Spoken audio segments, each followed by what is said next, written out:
ময়দানে মাহশারে আল্লাহ পাক রব্বুল আলামিন যেই দিন আপনার আমার হিসাব নেওয়া হবে, মিজানের পাল্লার কাছে দাঁড়াতে হবে, আপনার আমার আমলনামাগুলো দেখানো হবে, আপনি আমি দেখতে পারবো আমাদের আমলনামাগুলো আমাদের হাতের মধ্যে দেওয়া হবে।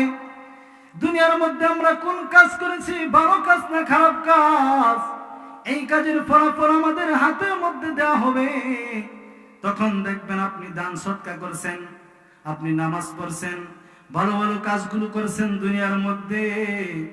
এত ভালো ভালো কাজগুলো করার পরেও আপনার আমলনামা জিরো হয়েছে, বলেন নাউজুবিল্লাহ। আপনি ভালো আমল করছেন, নামাজ পড়ছেন, দান সদকা করছেন, তারপরও আপনার আমলনামা জিরো। কেন? আপনার ঔরজ্জান যে সন্তান, সেই সন্তানকে আপনি সঠিক পথে পরিচালনা করতে পারেন নাই, কারণ আপনার অধীনস্থ ছিল। আপনার ঘরের স্ত্রী আপনার অধীনস্থ, তাকে আপনি পর্দার মধ্যে নিয়ে আসতে পারেন নাই। সুতরাং তাদের যে গুনাহ, সেই গুনাহগুলো আপনার আমলনামার মধ্যে দেওয়া হবে। শুধু তাই নয়, আপনার স্ত্রী, আপনার সন্তান আল্লাহ তাআলাকে বলবে, আল্লাহ আমি আমার পিতার অধীনস্থ ছিলাম, আমি উল্টা পথে চলতাম, ভুল পথে চলতাম, আমার পিতা আমাকে কখনো ভালো কাজের দিকে আমাকে আহ্বান করে নাই, আমাকে আদেশ করে নাই।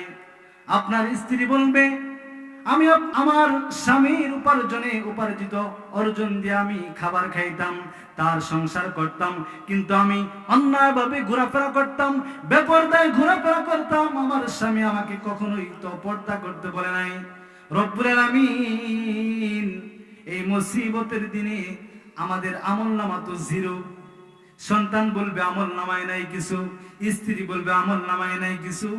রব্বুল আলামিন আমি একা জাহান্নামে যাব না, আমার বাবা আর স্ত্রী বলবে আমার স্বামী, তাকে সহ জাহান্নামে আমি নিয়ে যেতে চাই, বলেন নাউজুবিল্লাহ। তখন আপনার আমার এরকম স্ত্রী সন্তান বুকের মধ্যে পা রেখে জাহান্নামে যাবে, বলেন নাউজুবিল্লাহ। কিয়ামতের ময়দানে কঠিন মুসিবতের ক্ষণে আপনজনেরা আপনজনদেরকে পরিচয় দিবে না। স্বাভাবিকভাবে দুনিয়ার মধ্যে আপনি যখন দূর দেশ থেকে কোথা থেকে আসেন, আপনি চাকরি বাকরি করেন বাড়ির বাহিরে, দেশের বাইরে থাকেন, আপনি যখন বাড়ির মধ্যে আসেন, আপনার মা আপনাকে অনেক দিন পর দেখে আপনাকে বুকের মধ্যে জড়ায় ধরে পরে, আমার কলিজার টুকরা সন্তান, কতদিন তোমাকে দেখি না, শরীরটা তোমার তো শুকায় গেছে, বলে কি বলে না? আপনি যখন দূর দেশ থেকে কোথা থেকে ফিরে আসেন বাড়িতে, আপনার স্ত্রী বলে খাওয়া দাওয়া মনে হয় ঠিক মতো করেন নাই, বলে না? আপনজন গুলো আপনার কাছে চলে আসে কেন? এটা হচ্ছে আপনজনের ভালোবাসা। আল্লাহ রাব্বুল আলামিন আপনজনের অন্তরের মধ্যে আপনজনের ভালোবাসা পয়দা করে দিয়েছেন।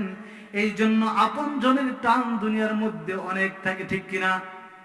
কিন্তু কিয়ামতের ময়দানে এমন একটা সময় আমাদের সামনে উপস্থিত হবে, আপনার আপনজনেরা যাদের জন্য আপনি দুনিয়ার মধ্যে আপনার সুন্দর এই জীবনের সময়টুকু নষ্ট করলেন, আল্লাহ তাআলার হুকুমগুলো আপনি সঠিকভাবে পালন করলেন না, যাদের পিছনে সময় ব্যয় করলেন, এই সমস্ত সন্তান, স্ত্রী, আপনজনেরা দেখে পলায়ন করবে।